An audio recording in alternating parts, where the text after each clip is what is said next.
part of the Press Play Podcast Network.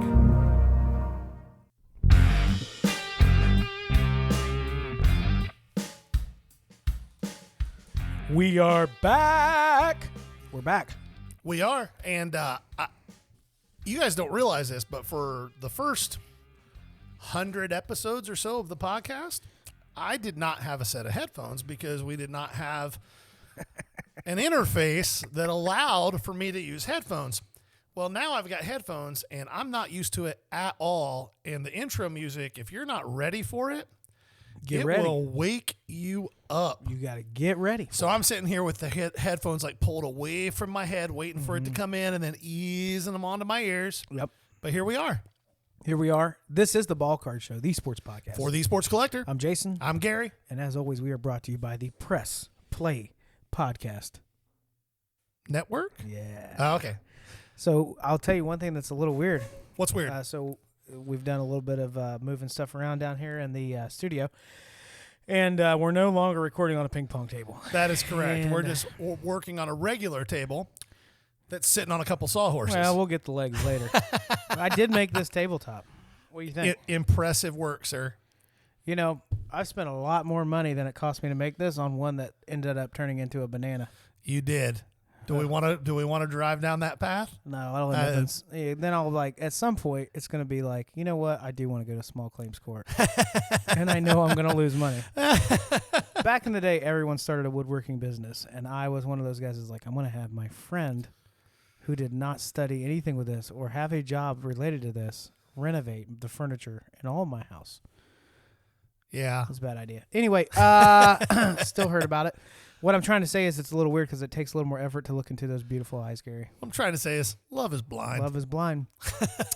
If you're Just like Stevie Wonder. Am I canceled again? No, but it just wasn't funny. Okay. Oh, that was also not funny. All right, and a here we little go. Disgusting. What do we got? What do we got? I want to do what everyone has done all week and talk about Travis Kelce and Taylor Swift. I don't want to. I predict he has the worst season of his life. I don't give a shit. You think he plays worse? No. Think he plays better? No. Have you seen these videos? I think he plays like Travis Kelce. Have you? You probably haven't seen these because you would be so mad. Probably. This is actually a great idea. There's a bunch of videos going around where the girlfriends or wives talk to their husbands or boyfriends, and their challenge is to make it sound like Travis Kelce has never been heard of until now, and how sweet of Taylor Swift to put him on the map. And it's just husband after husband losing their mind. Like, this is one of the best tight ends in the whole league for the last 2 years. Nobody's been anywhere close to him. How could you say something like that? Well, the good news for me is my wife is as big of a football fan among women as you will ever meet. Like, ever. Yeah. She knows the game inside and out. Whether she wants to or not, you've explained it to her. Yes. To the point where when I was still coaching, people in the stands would ask her what was going on. Right. So she would be highly annoyed with what you're describing. 100%, but the videos are pretty So hilarious. I would never actually be like subjected to that, but you poor guys, if you are being subjected to that, resist the urge to abuse your spouse. That's a cancel. I said resist the urge. Yeah. The urge is a little concerning to me. But anyway, that's all over the internet and everything. Who I don't cares? like it. You I know? don't give. I couldn't possibly care any less. As a matter of fact, during the game, when they kept cutting to Taylor Swift in the box with Travis Kelce's mom, I was getting highly annoyed. I may have missed it because I don't care enough, but I did not see a single hug or acknowledgement from Kelsey's mom to Taylor Swift. Yeah, Travis Kelce's mom. Have you Oh, ever... I got you talking about it now. Well, no, I'm talking about Travis Kelce's mom is what I'm talking about.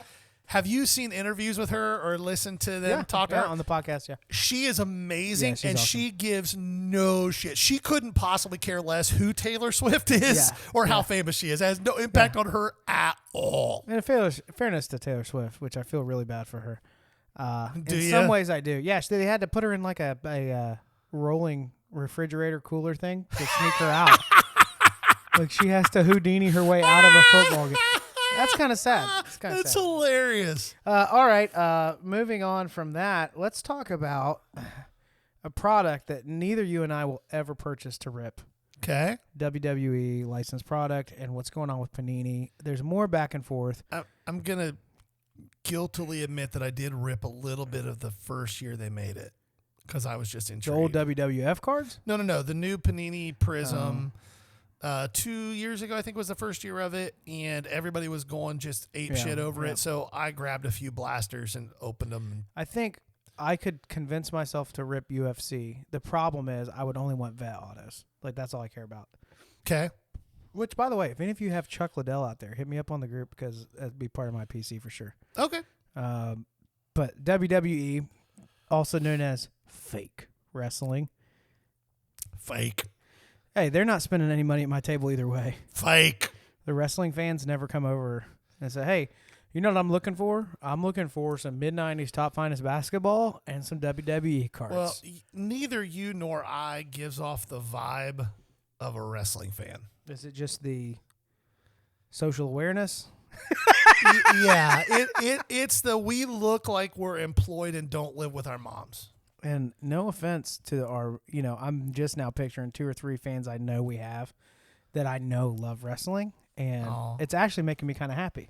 Bless your hearts. I hope as they're listening to this, they're gripping the steering wheel a little tighter like this. Yeah, bless your hearts. Those bastards. And guys, listen, if you guys haven't figured out yet that we're probably going to offend somebody at some point or another in most episodes, if that bothers you, this is not your podcast. Not your podcast. All right. Okay. Back to the matter at hand. Yes, here. back to the matter at hand. Panini, Rome is burning here. Yeah, WWE a couple weeks ago said we are immediately, as of right now, terminating our agreement with you. And then they filed an injunction because they terminated the agreement. And then Panini was like, yeah, we don't care. And they just kept selling stuff. So WWE filed an emergency injunction. And that injunction was actually denied. So it's going to go to some type of a trial. And in the meantime, Panini is still going to keep selling it. Yeah. They're burning the place down. They're like, if we can't have nice things, nobody can have Panini's nice like, things. we will beat WWE. Well, of all the products, we're going to win this one. WWE probably has as much, if not more, money behind them than any professional league on the planet. It is insane. It is insane. All right. I'm going to let you just take it away with this next topic. They're expecting me to bring it up, but I'm not. Okay. Do you know where this is headed? I think. Are you wanting to talk about Tua? I don't. You did. You said it. I didn't say it. Well, no, we were talking about football stuff we were going to talk about. I And said we you probably said- should talk about Tua. Now you're already backpedaling from I'm your- not backpedaling. I even said that I would eat a little bit more crow. I have a prediction that in the next few minutes, this conversation is going to sound very different than it did 20 minutes ago when you were talking just to me. Why do you think that? Because you're on the record now. No, I just said, I told you I would eat a little bit more crow. I've been very, very surprised by All right, I'll jump this thing off. 70 points. 70 points. Yeah. Not NBA. No, NFL. Not March Madness overtime. Didn't they say that's the most points scored in an NFL game since like 1963? Season game, yeah. Yeah. Yeah, it was insane, and they totally could have broken more records. Oh, they took But knees. Miami Mike is a gentleman. I do like your head coach. He is super entertaining. And the best part about Mike McDaniel is this. He knows that everybody knows that he never played a competitive down of football in his life. And so he doesn't pretend to be something he isn't. He Right. does. I'm a big nerd. Yep. But I'm a nerd who understands spatial awareness and offensive football. Mm-hmm. And I'm good at it. He really is. So what do you think is happening there? You know, I know if you're tired of us talking about Miami, I would agree. We're getting a little heavy, going a little hard in the paint with it. But if you watch football, you had to at least have a thought or reaction to what was going on there. What do you think's happening in Miami this year? Off to a great start. Numbers are dumb. I want to talk about Tua, but I'm just going to let you take off so I don't lead it. Well, I think there's a couple of things that are happening. First, when a brilliant offensive coach has a quarterback that they click with as well as Tua and McDaniel do, and they're entering is this their second or third season together? Second. It's their second because it was his first year last year because they fired Flores the year before. Oh, yeah, they did. So second year together, and it's very apparent that these two live in each other's heads. Tua understands exactly what McDaniel's trying to do in any given concept, and McDaniel understands what Tua's strengths and weaknesses are. And he's not asking Tua to do things that are not in his wheelhouse. And Tua is finally understanding what his strengths and weaknesses are, and he's not trying to do things that he can't do. And that is leading to really fast processing of information by Tua after the snap, quick decisions, getting the ball into the hands of guys who are ridiculously fast in a quick way in space and letting them do the hard work. He's not trying to do all the heavy lifting.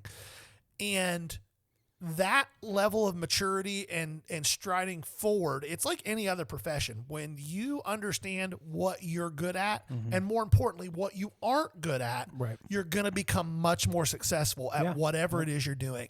And Tua is really embraced what he's good at and not trying to do things that he can't. And just watching him do little things like, even when a check down isn't there, just chucking the ball away and not trying to play hero ball. His feet look better in the pocket. He's hanging out in the pocket. Yeah. Now, the O-line gets major props because it was collapsing quicker. However, the very thing you're talking about, I do think that Tua had a tendency to kind of scramble a little bit if he started to see the pocket collapse. His eyes went to his feet. They went to the ground. They went to the rush. I got to run. So he has faith in the offense. It's just, and I said this even the whole time that I was riding Tua just into the ground. Unlike another player that I'll mention in a minute, I think that Tua is not only a good human being, but I wanted him to prove me wrong. Right. I wanted him to be successful. I didn't root against him. I just didn't think he was any good. Right. But he's made such big strides Yeah. and is proving me wrong. And it makes me happy that he's proven me wrong. Yep. So good for Tua. If you were somebody who didn't agree with me and you were a Tua believer and you bought some nice stuff at Tua's when it was super cheap, congratulations. You're reaping the rewards now. And unless he gets hurt, I don't think it's going to stop. Yeah. That's what is kind of crazy to me is you look at how robust that, well, one, the offense, but defense stepping up when they got to too. I am shocked as a fan at how good they appear to be right now. Well, and the thing about McDaniel last year that he didn't have last year and this year so far, again, he's figured out some things too. Last year, McDaniel was not good at adjusting when teams took away what Tua was good at. Yep. Now he is taking, when the defense does something to take, so week one against the Chargers is a perfect example. And I won't get too deep in the weeds because a lot of you guys don't get this deep in the weeds. But what did I say last year? If you took one away from Tua, he was in trouble. The middle of the field. So teams, like week one against the Chargers this year, the Chargers were playing inside leverage the whole first half. And it was a little bit of a slog, right? So what did McDaniel do to fix that now? Instead of being static, he started bringing Tyreek in motion and forcing teams to chase and not be able to take that inside leverage. So he's adjusting to things that defensive coordinators are doing. That is a huge step in the development of a coach and a quarterback. So it's fun to watch. It's exciting. I'm really, really excited, actually. Try not to unlike fanboy Zach too hard. Wilson, who I hate as a human. Did you see the video of the fan? Like, these tickets cost a lot of money, man. Come on. Yeah, now he's These just. tickets ain't cheap. Like Here's all you need to know about Zach Wilson. The Jets, in desperation mode, signed Trevor Siemian this week. That's all you need to know. Yeah, the look in Aaron Rodgers' eyes was not my Achilles blew out. It was, oh no, you got Zach up next. The look on Robert Saleh's face when Rodgers went down and he's like, oh no, we have to put this kid back in. Yeah. You could just see it in his eyes like, oh God. And you could see it in Garrett Wilson's eyes. It's just, he's awful. Yep. All right, speaking of awful, We're going to do a fun little segment, and this is a little bit less hobby and a little more football, but it definitely has correlations here because we're sticking with quarterbacks. But this little segment today is called Bust ? Okay. So I want to run through just a small list, what I got here, 5 names, and just talk through what we're seeing. Is it time to call this a bust? Is it a disappointment? I mean, a bust might be a dramatic word for a couple of these names, but what in the heck is going on this year? Because it's not exactly what we were expecting. Sure. Let's go. Let's do it. Let's kick it off one that seems pretty obvious this year. Coming out of Ohio State, all the Ohio State fans like myself and you, we're excited because all of a sudden there's this new crop of Ohio State quarterbacks getting in the league, and starting. And the first one was Justin Fields, and he is struggling this year. So the one thing this year so far, and last year at the end of the season, I was able to get some all-22 film and watch Justin Fields. And it wasn't amazing, but there were strides being made, right? And then this year, it's like the Bears decided, okay, this is the most dynamic running quarterback in the league. Yep. Let's take that away from him. Yep. And the scary part about that is not only is it a terrible coaching decision, but it revealed something that I don't think anybody really truly believed was as bad as it is. And I wish Justin Fields all the best, and I hope he figures things out. But this kid can't read a defense to save his life. It is hard to watch the all-22 film. When you're just watching a game on TV and you're getting that side shot and you're not seeing everything that's developing around the field, it's hard to understand just how bad he is at reading a defense. Yes, the play calling isn't great. Yes, the offensive line isn't great. Yes, the culture and decision-making in Chicago is not great. But you know what else isn't great? Multiple receivers running wide open as Justin Fields looks at them, goes off of them to somebody who's covered and throws to the person that's covered. Or peels away for a 2-yard run. Yeah, it's bad. And it may be that he's just mentally checked out there. It may be that he's just overwhelmed with everything that's going on there. That could be the case. But holy God, it's bad. Our defense is adjusting, and that's why the Bears have moved away from him running, or do they just have a really bad plan for him? They have a terrible plan for him. So you can't plan for what he does with his feet. You can't. You drafted him. Yeah. But see, they didn't draft him. Matt Nagy and a different general manager drafted him. That's right. So it's hard to watch. They're tied to him right now. He's going to play the rest of the year. It would not shock me if that team doesn't win a game. And I know we're early, we're 3 weeks in, but he has no idea what he's looking at on the defense. No clue. Dude, I'm not exaggerating when I say that I've seen 8th grade quarterbacks read defenses better. So here's the hobby play with Justin Fields. If you think he's miserable and he's like, all right, they want this, I'll do it. Give it a couple more weeks. Scoop up some short printed stuff, some numbered stuff on the cheap, but it is a gamble. His stuff has dropped 60% in the last 10 days. I think it's got another 60% to go. Wow. I think you'll be able to pick up, unless he just goes out and just goes ham this week. I think within 10 days you'll be able to buy PSA 10 Prism bases for $15. Yeah. $18. Yeah.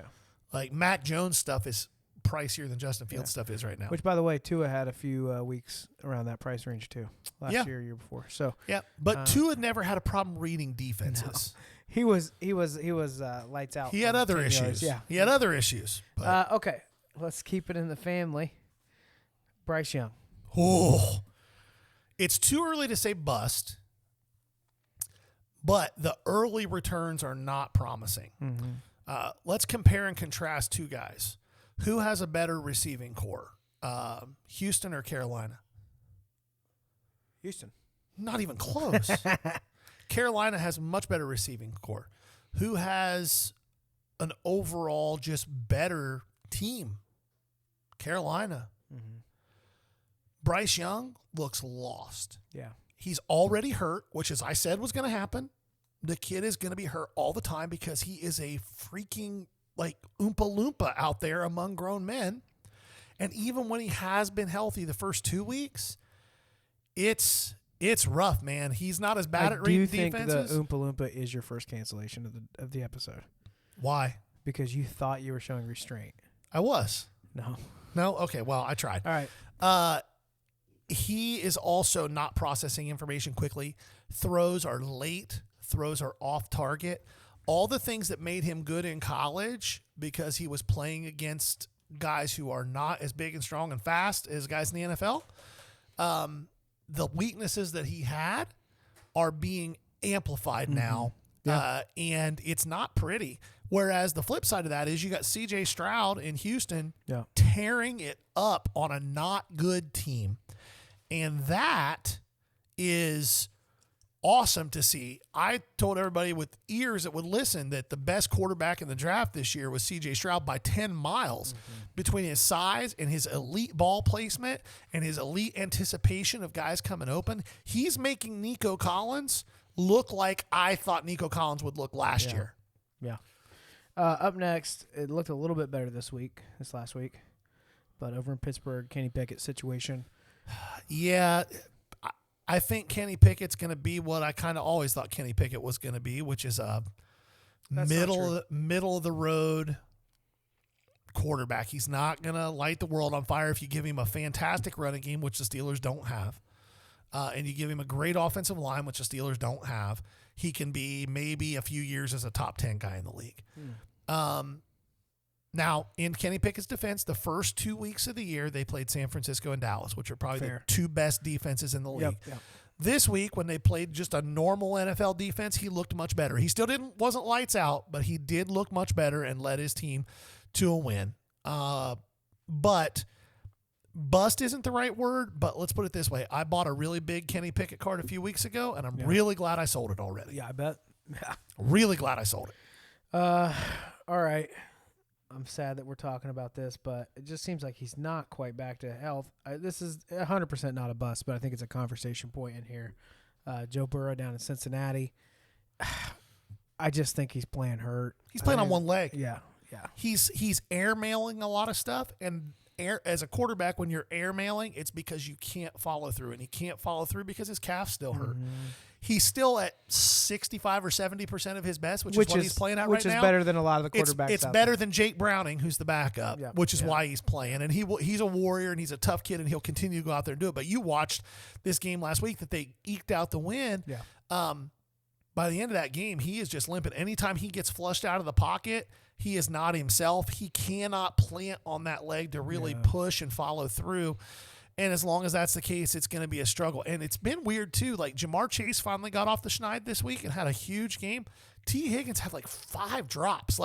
Legit in the breadbasket, in the hands drops, which is so weird for him. So if the Bengals have this weird vibe where only one of these 3 receivers is having a good game at a time, it's going to be tough. Because Joe Mixon doesn't have much left in the tank. A big consideration is just how young that offense is. It wasn't just Joe who might have needed those reps throughout the summer. It was Joe with those receivers. Yeah, for sure. And, they have to get back in a rhythm. I think they pick up steam.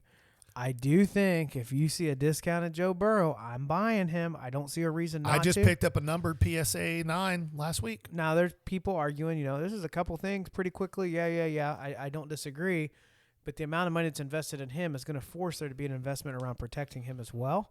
And I do think over the next couple of years we see that in Cincinnati. Oh, yeah, for sure. Okay, final one here on our fun little shtick. And honestly, this episode's going to be a little short because we're getting ready to watch Thursday Night Football. We are. Jimmy G. Old Jimmy G. It's hard to say bust because he's 9 million years old at this point. So is Bryce Young the only bust for sure?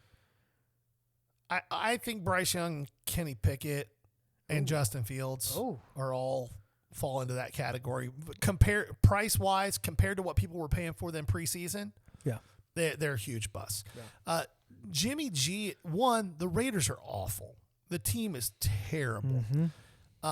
He looks bad. Devontae Adams is already making noise about wanting out. I don't think Josh McDaniels is a functional NFL head coach.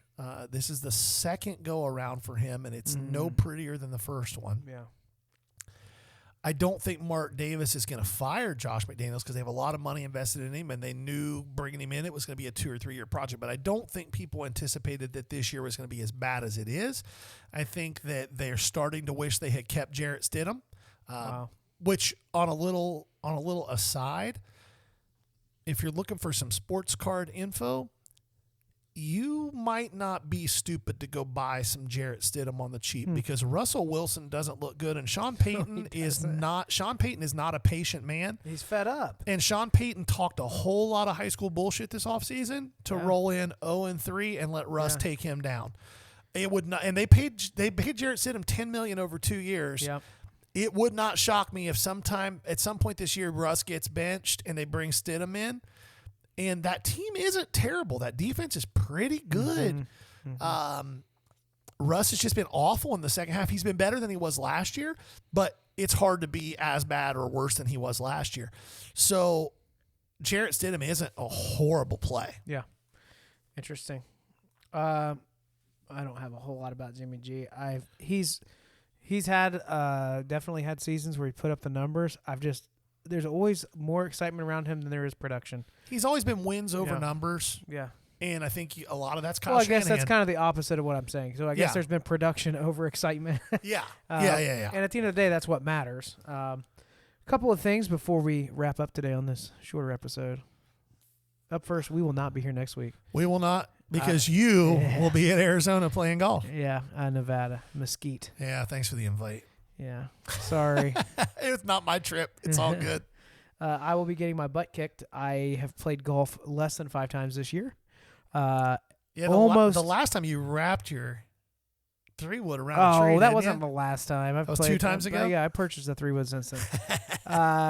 But it might happen again. I am going to golf with people that know what they're doing. There's a couple bogey golfers in there. There's several of them that are scratcher, or it's going to be basically whatever the cash game is. I'm just going to ask what's the max, and I'll just Venmo whoever needs it, so I can enjoy the round. But yeah, heading out there. Wolf Creek is where we're one of the courses we're playing. Which, that'll be fun. If you played Tiger Woods back in the day, I'll be there. I will be sending Gary a lot of photos, and I'll be pissy. I'll hate you. I'll be pissy. And then finally, this week, if you are one of our Central Ohio listeners, or you want to hang out with us and meet us, and get one of Gary's autographs, he does stop it. He will sign your butt cheek. If any of you show up and ask me for an autograph, I'm gonna be really annoyed. Well, I didn't. Yeah. Anyway, we will be in Newark at the. Are you guys ready for this? A big show. I know last week we talked about the one at the convention center. We're at our real card show this week. The Moose Lodge, The baby. Moose Lodge in Newark. Moose Lodge, $4.99 in Newark, Ohio. Show starts at 9? Yep, 9 a.m. I will be there. Gary will be there. We do have a lot of new inventory. Gary has had to buy a ton of new inventory. And it hasn't been going very well. Yeah, although, shout out to Craig. Craig is supposed to be bringing me some inventory Saturday, so I'm excited about that. No, he's bringing you some top loaders. Oh. Yeah. Bet. Yeah. We get free stuff now. That's what's up. All right. This has been the Ball Card Show, the sports podcast. For the Sports Collector. Bye now. Peace.